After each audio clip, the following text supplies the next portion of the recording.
आदिशंकर भगवत्पाद जी मठामनाय महानुशासनम करके ग्रंथ को लिखा, आप सब लोग अवश्य पढ़िए।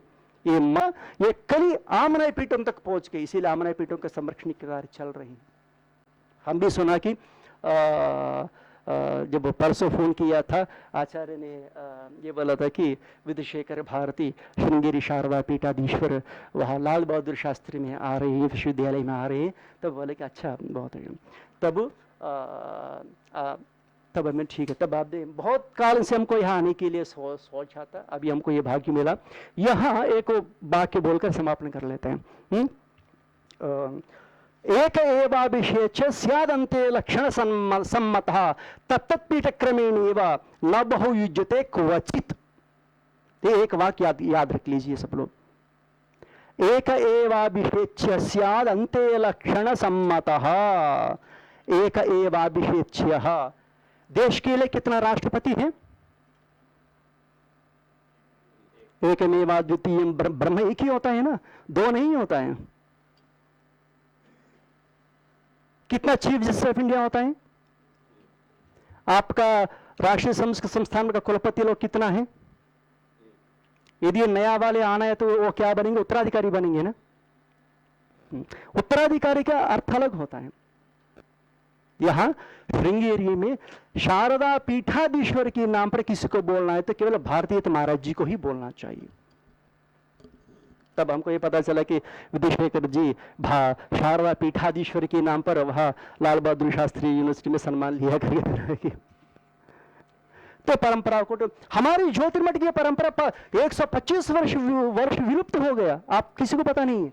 हमारी ज्योतिर्मठ की परंपरा 125 वर्ष विलुप्त हो गया।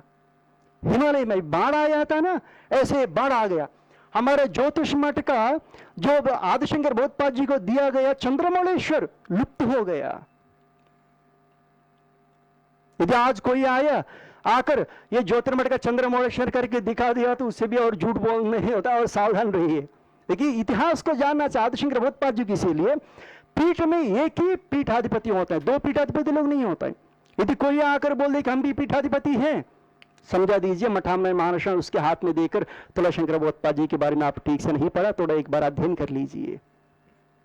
आदिशंकर भगवत्पाद जी चारों आमनाय पीठ स्थापित किया। उसी आदि शंकराचार्य भगवत्पाद जी की पीठों में स्थित आचार्य जी का, आचार्य जी के माने अभी एक और बात, आचार्य जी का मतलब आचार्य कौन है?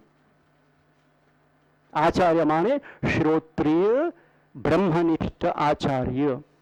इसीलिए आदिशंकर भगवत्पाद जी फिर एक और कोड ऑफ कंडक्ट दिया था वहां आमनाय पीठों को स्थापित करते हुए। आमनाय पीठ क्या है, उसका दायित्व क्या है, उसमें विराजमान आचार्यों को क्या लक्षण होना चाहिए, कौन कौन कैसे लक्षणों की सहित आचार्य उसमें प्रतिष्ठित हो सकता है। शुचि ही जितेंद्रिय वेद वेदांगादि विशारद योगज्ञ, ऐसा लक्षण संपन्न व्यक्ति मात्र ही मेरे पीठ पर विराजमान होने के लिए अधिकारी है। अन्यथा पीठरूढ़ोपि निग्रहार्हो मनीषिणा इति आचार्य शंकर भगवत्पादानां आदेशः, एष आदेशः एष उपदेशः। क्योंकि आचार्य पद में कोई अनधिकारी बैठ गया तो उल्टा उल्टा बोलेंगे,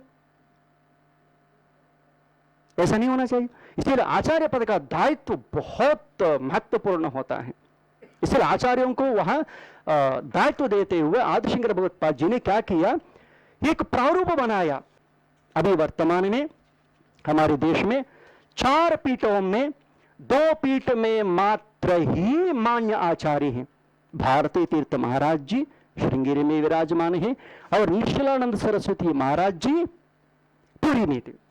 तो बाकी ज्योतिर्मठ और द्वारका पीठ में हमारा पूज्य गुरुदेव 2022 में ब्रह्मलीन हुआ। आचार्य जी भी दर्शन किया था हमारा पूज्य गुरुदेव को। ऐसे हमारा पूज्य गुरुदेव 2022 में ब्रह्मलीन होने के बाद अभी तक कोई परंपरागत आचार्य द्वारका पीठ में ज्योतिर्मठ में नियुक्त नहीं हुआ।